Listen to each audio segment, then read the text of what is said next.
Olá, meu nome é Kátia Tavares dos Passos Francisco, eu sou engenheira de alimentos e mestre em engenharia e ciência de alimentos pela Fundação Universidade Federal do Rio Grande e doutora em microbiologia agrícola e do ambiente pela Universidade Federal do Rio Grande do Sul. Atualmente, eu sou docente na Universidade Federal da Fronteira Sul, atuando nos cursos de engenharia de alimentos e no mestrado acadêmico em ciência e tecnologia de alimentos. Hoje estou aqui para conversar com vocês a respeito do Covid-19 e o impacto dessa doença na indústria de alimentos. Então, já gostaria de esclarecer. Primeiramente, é necessário esclarecer que nós não temos muitos dados ainda, tanto do SARS-CoV-2 quanto do Covid-19, que é a doença causada por esse micro-organismo, porque as pesquisas são extremamente recentes. Então, as pesquisas estão acontecendo e as informações estão sendo utilizadas em tempo real. A gente não tem um volume grande de pesquisas a respeito de determinado tema para dizer que o conhecimento está consolidado. Então, algumas informações que eu poderei passar hoje para vocês poderá não ter validade daqui a algum tempo, quando o maior número de pesquisas foram realizados. Então, o primeiro assunto que eu quero abordar com vocês é a importância da indústria de alimentos. Se nós pensarmos em termos de empregabilidade, a indústria de alimentos é uma das que mais empregam em todo o mundo. E se a gente pensar nas características de trabalho, muitas indústrias necessitam de muitos colaboradores trabalhando ao mesmo tempo na linha de processamento. Se nós pensarmos nas recomendações da Organização Mundial da Saúde, é possível verificar que a forma que nós conduzimos os trabalhos hoje dentro da indústria, elas não são as mais satisfatórias para evitar a disseminação do vírus. E por que essa consideração é importante? Uma vez que não existe evidência científica da transmissão do vírus através dos alimentos, porque se considera que há transmissão quando esse vírus ele tem capacidade de se multiplicar no organismo do hospedeiro e assim ser distribuído para os demais hospedeiros. Então, uma vez que a gente não tem essa evidência, então o foco da contenção, da contaminação dentro da indústria de alimentos é dos seus colaboradores. Então, a indústria de alimentos ela é extremamente importante para a garantia da soberania alimentar. Se nós pensarmos nos nossos supermercados hoje, praticamente 80% de tudo que é comercializado vem de uma indústria. Então, devido a essa compreensão, vários países já anunciaram que a continuidade dos trabalhos pelas indústrias de alimentos é considerada prioritária, uma vez é necessário também reforçar a importância da indústria com relação à segurança da saúde do consumidor. Então, a indústria de alimentos ela tem um cunho social não só pela garantia da entrega de alimentos em quantidade, mas também que esse alimento chegue com qualidade na casa do consumidor, livre de qualquer tipo de contaminação. E quais seriam esses tipos de contaminação? Então, a gente classifica as contaminações como 3. Uma poderia ser uma contaminação física, que é a presença de partículas diferentes do alimento, como por exemplo um barbante, um parafuso. Então, isso não deve estar presente. Então, medidas são tomadas para que isso não ocorra. Contaminações químicas, que seria a presença de um desinfetante, de um detergente, de um agrotóxico ou mesmo de um conservante químico acima da concentração permitida, ou mesmo um conservante químico que não é permitido pela legislação vigente. Então, tudo isso poderia configurar uma contaminação química. E, por fim, a contaminação biológica. Então, o alimento ele não pode causar uma doença no ser humano devido ao desenvolvimento ou permanência de um patógeno nesse alimento, porque isso poderia trazer tanto injúria à saúde do consumidor, como também onerar os serviços de saúde pública. Então, todos os controles que a indústria faz é para assegurar a saúde do consumidor. Então, nesse momento, é extremamente necessário que as indústrias de alimentos continuem trabalhando. Por quê? Porque nós precisamos garantir o abastecimento dos estoques. Porque hoje nós estamos vivendo uma crise de saúde e também uma crise econômica. Se as indústrias de alimentos não puderem realizar a entrega dos seus alimentos na quantidade necessária, nós podemos ainda agravar ainda mais a crise. Por isso é prioritário que medidas sejam tomadas para garantir a saúde dos manipuladores, para que essas indústrias permaneçam abertas. Então, há uma necessidade do controle da cadeia como um todo, porque temos desde os produtores rurais que produzem a matéria-prima que será processada, até os mesmos procedimentos, por exemplo, de cuidados que a gente tem de higienização de embalagens que chegam nas nossas residências, isso também vai ter que ser pensado para a indústria de alimentos quando esses alimentos chegam embalados, diferente das posturas que provavelmente vai se tomar quando esses produtos chegam a granel. Tem uma outra questão que também precisa ser levantada, que é com relação àquelas matérias-primas ou insumos que são utilizados pela indústria, que são advindas de outros países. Sempre que ocorre um surto de alguma doença em algum lugar do mundo e existe a possibilidade da transmissão dessa doença para outros países, como está acontecendo neste momento, uma vez que a pandemia ela se tornou mundial, então existe um enrijecimento dos parâmetros para a entrada de produtos no país. Uma vez que a maioria dos governos já se deram conta que poderia haver um desabastecimento em relação a equipamentos também de proteção individual e também medicamentos relacionados tanto ao combate do Covid-19 quanto de outras doenças, se tem flexibilizado as normas para a entrada desses produtos nos diferentes países. Mas, uma vez que a indústria de alimentos também está sendo considerada prioritária para que haja manutenção dos seus serviços, então tem que se pensar também que essa indústria muitas vezes necessita de entrada desses produtos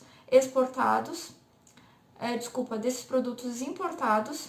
Devido a isso, há uma necessidade de ingresso facilitado desses materiais no país para garantir que não haja uma parada das atividades por falta de material.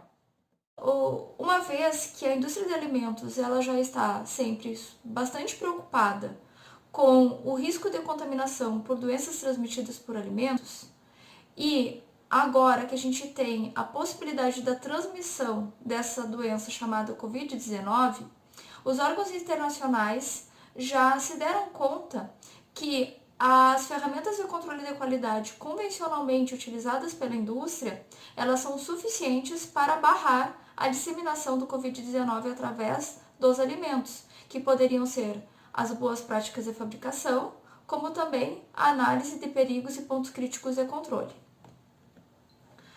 No Brasil, nós temos a Agência Nacional de Vigilância Sanitária, a Anvisa, que regulamenta todas as atividades relacionadas tanto para a área de saúde quanto também para a área de alimentos, e ela está bastante atenta a todas as recomendações internacionais, lançando normativas para o território nacional. Então, só para citar duas delas, no dia 6 de abril nós tivemos a publicação da normativa 18 de 2020, que regulamentou sobre as boas práticas de fabricação e manipulação de alimentos no território nacional, e no dia 7 de abril tivemos a publicação da normativa número 23 de 2020, que recomenda o uso de luvas e máscaras pela indústria de alimentos e em quais momentos se deve utilizar.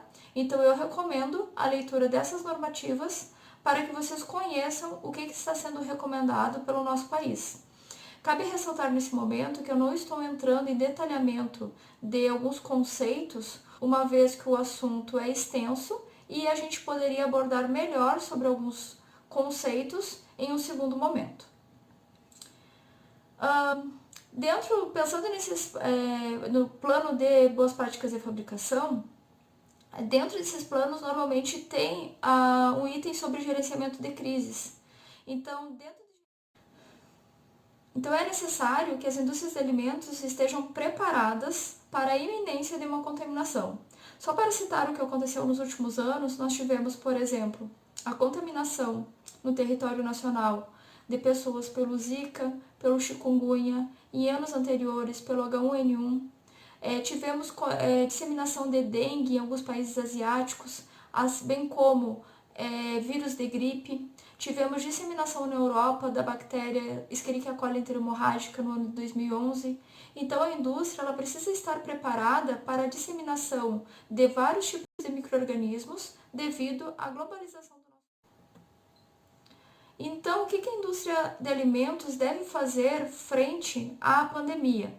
Lembrando que o foco das medidas que estão sendo tomadas pela indústria é a de preservação da saúde dos seus colaboradores. Então, a primeira medida seria as recomendações para reforçar a higiene e as barreiras sanitárias. Então, a primeira recomendação é aquela recomendação básica da Organização Mundial da Saúde, que preconiza a lavagem mais frequente das mãos e dos antebraços e que os manipuladores sejam orientados para não tocarem o rosto, porque a gente sabe que os canais de entrada da contaminação são a boca, o nariz e os olhos. Ao mesmo tempo, os métodos de higiene dentro da indústria eles devem ser intensificados, lavando maçanetas, corrimãos, as superfícies que entram em contato com os manipuladores, os botões de controle dos equipamentos, que esses métodos de higiene ocorram com mais frequência, lembrando que água e sabão é suficiente para garantir uma boa higienização e eliminação do vírus. No entanto, vários antissépticos utilizados pela indústria eles têm ação comprovada contra o coronavírus.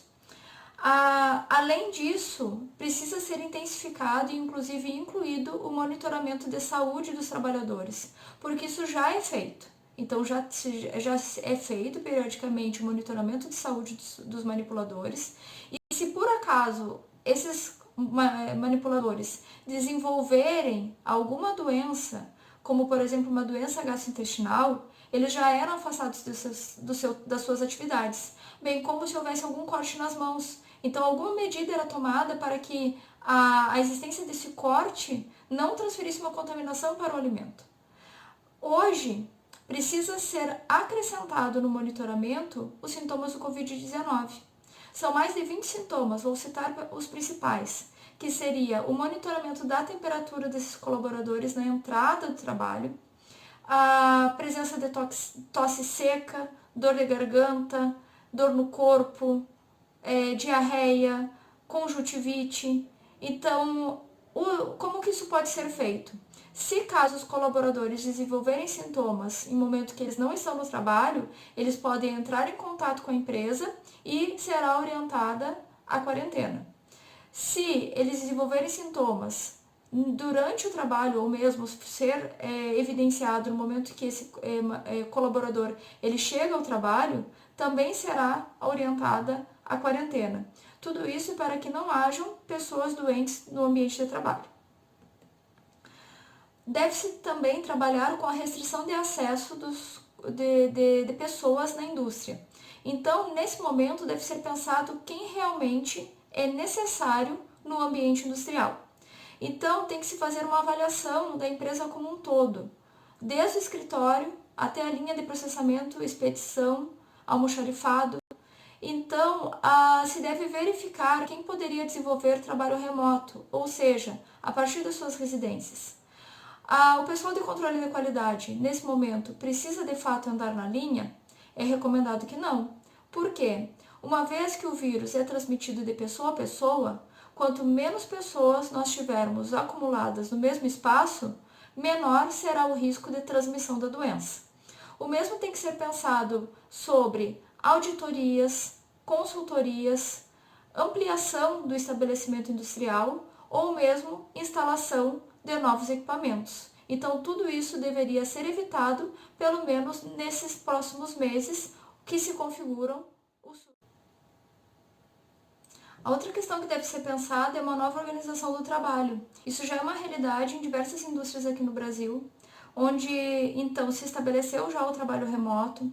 As reuniões presenciais elas devem ser evitadas e substituídas por videoconferência. Consultoria, se houver de fato a necessidade, deveria ser priorizada uma consultoria online. Já soube de várias empresas que cancelaram treinamentos.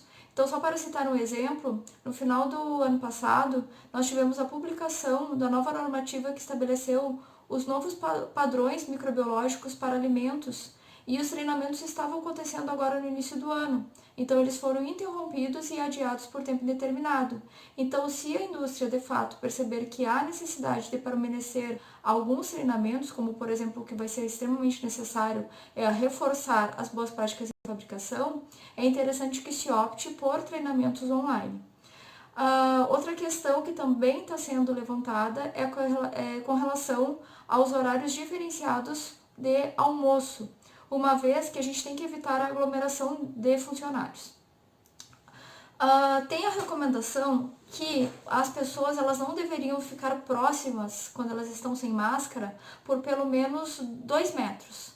Eu sei que tem recomendações que falam em até 1 metro, mas devido às últimas publicações sobre o espalhamento do vírus, 2 metros seria um distanciamento mínimo para garantir uma boa segurança.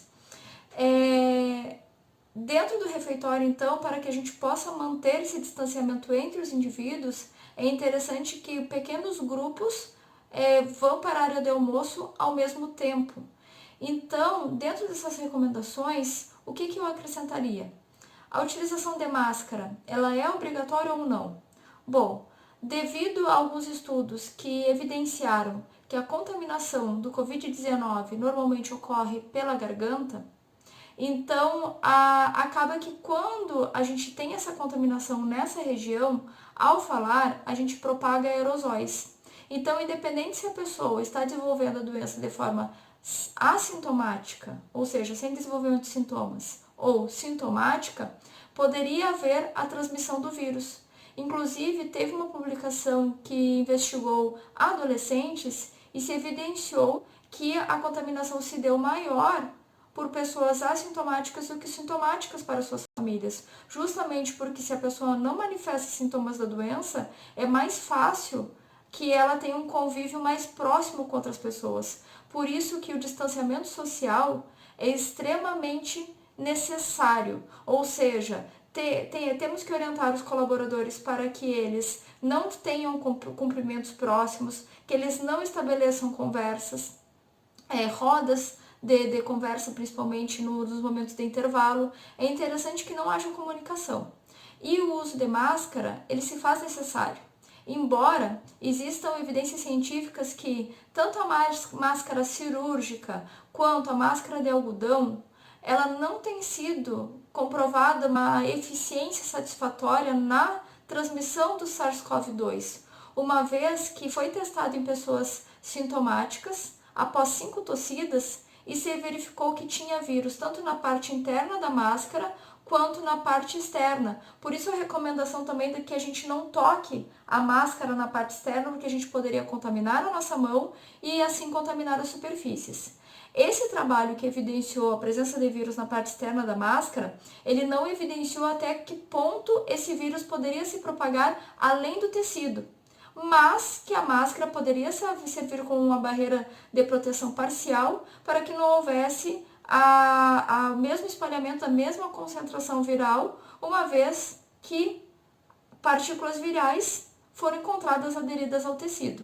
Então, uma vez que a gente não tem ainda esses dados bem esclarecidos, se recomenda a utilização da máscara, se recomenda o distanciamento social. No entanto, a utilização de máscaras por colaboradores que não têm esse hábito pode trazer uma nova injúria para o ambiente de trabalho, uma vez que alguns profissionais da saúde desenvolveram claustrofobia pelo uso de equipamentos de proteção individual, incluindo o uso de máscaras. Mesmo aqueles que não se sentem claustrofóbicos sentem um desconforto com o uso da máscara. Por quê? Porque pressiona o rosto, a pessoa sente vontade de beber água, mas ela tem que esperar o momento que vai retirar a máscara para que ela possa se hidratar. As pessoas desenvolvem, às vezes, um pouco de tontura, um pouco de dor de cabeça. Então, como a máscara ela precisa ser trocada a cada 2 horas, é interessante que se pense em um intervalo de descanso nesse momento de troca de máscaras. Além disso, poderia se pensar, então, em fazer pequenos lanches a cada 2 horas, fazendo com que essas trocas de turno fossem em horários diferenciados, para que as pessoas pudessem acessar o refeitório mantendo o distanciamento social. Então, para isso, deveria ser pensado horários diferenciados de chegada na empresa, para que não houvesse acúmulo de pessoas na hora de bater o ponto e, ao mesmo tempo, também não houvesse acúmulo de pessoas nos transportes públicos que levam essas pessoas, então, até a unidade industrial. Bom, o que eu sugeriria ser implementado na indústria que não faz parte das recomendações dos órgãos oficiais? Uma vez que se evidencia que quando há uma contaminação no ambiente, há existência de partículas virais no chão, uma vez que os vírus eles são mais densos que o ar, então eles acabam percorrendo o espaço e após sedimentando. Então, significa que as solas dos nossos sapatos podem ser contaminados. Então, por que não implantar barreiras sanitárias na entrada da fábrica? Todos os colaboradores poderiam passar por uma barreira sanitária para sanitizar a sola dos seus sapatos e, ao mesmo tempo, todos aqueles profissionais de transporte que trazem materiais para a indústria, eles poderiam também passar por uma barreira sanitária, descendo dos caminhões, limpando a sola do sapato e também o caminhão passando através de uma solução sanitizante para a higienização dos pneus. Tudo isso para evitar que a contaminação externa entre na área da indústria. E também recomendação do uso de máscara por todas as pessoas, para todas as pessoas que entrarem nesse ambiente industrial. A quarentena, quando que ela é recomendada? Para todos os casos confirmados de Covid-19, independente de serem casos sintomáticos ou assintomáticos. A quarentena também é recomendada para todas aquelas pessoas que comprovadamente entraram em contato com pessoas contaminadas com o Covid-19. Outra medida que deve ser adotada pelas indústrias é a eliminação de bebedouros.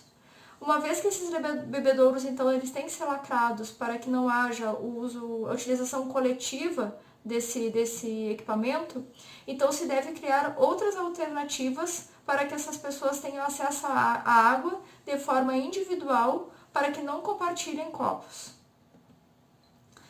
Outro dado também de pesquisa recente fala que tanto portadores sintomáticos quanto assintomáticos da doença têm presença de partículas virais ativas, tanto nas fezes quanto na urina, em maior concentração nas fezes.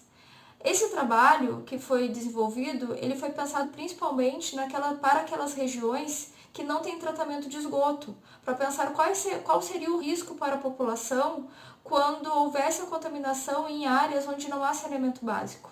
No entanto, essa mesma ideia ela pode ser utilizada quando a gente tem os banheiros coletivos, uma vez que a descarga ela deveria ser dada sempre com a tampa fechada. Mas essa tampa ela deve ficar baixada por algum tempo para evitar o espalhamento de aerosol. Como é um ambiente onde a gente não tem possibilidade de ter um controle efetivo, há risco de haver espalhamento de aerosol nesse ambiente, contaminado com partículas virais, uma vez que a gente pode não saber se existe mesmo uma pessoa contaminada ou não dentro da indústria, fazendo com que colaboradores pudessem se contaminar nesse ambiente. Então, devido a isso, é interessante que a indústria pense numa alternativa, uma vez que o colaborador ele tem que retirar a roupa que ele costuma utilizar na linha de processamento para ingressar nesse ambiente. Talvez deveria se manter a recomendação da utilização de máscara nesse ambiente e que a higienização das mãos, do antebraço e até mesmo lavagem do rosto fosse feita em ambiente externo a essa área onde estão os sanitários. Com relação ao controle de vetores, isso não precisaria nem ser comentado aqui, uma vez que é terminantemente proibido a existência de vetores de contaminação dentro da indústria. Por isso a gente tem a desratização, a detetização para evitar a permanência de insetos. E também não é permitida a presença de gatos e cães dentro da indústria. No entanto, Uma vez que a gente sabe que dentro do território nacional a gente tem desde o manipulador artesanal até indústrias de grande porte, não é inédito alguém já ter visto dentro de algum ambiente de manipulação um gato ou algum cachorro na área onde ocorrem essas atividades. Por quê? O gato às vezes é pensado como um agente biológico de eliminação de ratos e os cães para segurança. Só que isso é exigido por lei. A gente não pode ter a presença desse tipo de animal. Mas por que eu estou citando isso aqui para vocês? Porque existe evidências científicas da transmissão do Covid-19, ou seja, do patógeno humano, para gatos, e que há disseminação entre os gatos, principalmente entre gatos mais jovens. O cão é outro animal que pode ser contaminado pelo Covid-19, só que ele já é um mau transmissor da doença de cães para cães. Então, isso, em termos de saúde pública, fica um alerta para se evitar o contato de pessoas contaminadas com animais de estimação. E no caso da indústria, é uma informação que reforça o motivo de não ser viável a presença de vetores de contaminação dentro da indústria. Com relação à permanência do vírus em diferentes tipos de superfície. Então, essa é conhecido que o vírus teria a possibilidade de permanência em superfícies plásticas por até 72 horas e em superfícies de papelão por até 24 horas.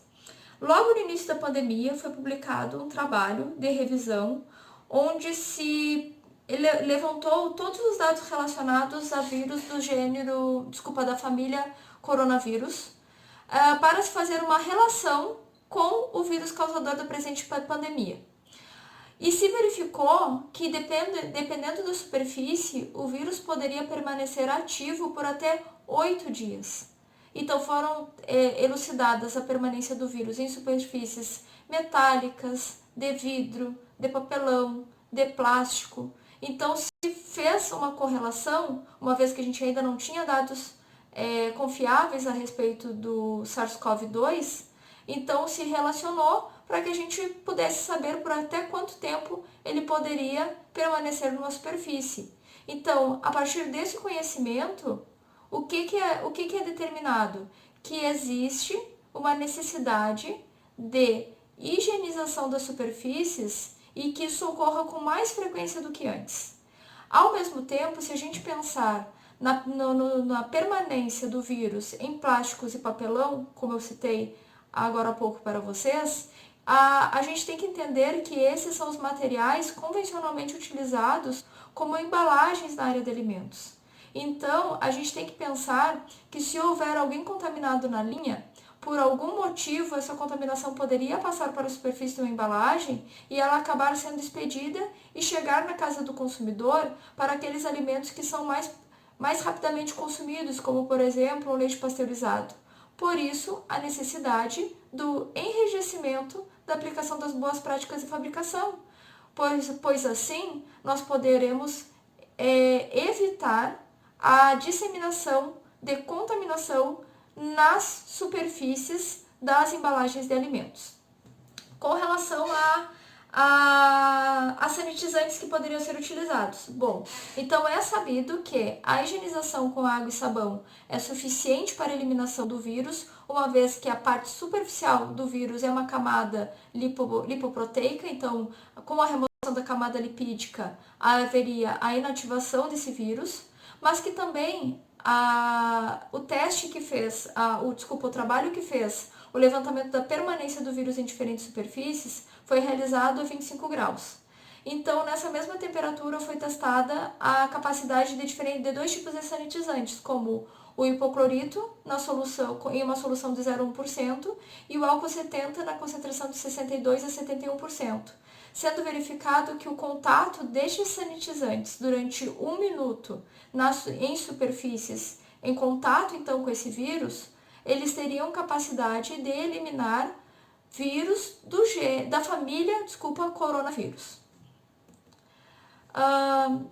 Bom, eu pretendo deixar disponível na descrição do vídeo todas as referências que foram utilizadas para a montagem da palestra. Desde já, eu gostaria de agradecer a colaboração dos colegas do curso, devido às conversas que nós estabelecemos durante a quarentena para formar algumas ideias, também a passagem de material que os colegas fizeram, para que, inclusive, alguns desses materiais foram utilizados para a montagem dessa palestra.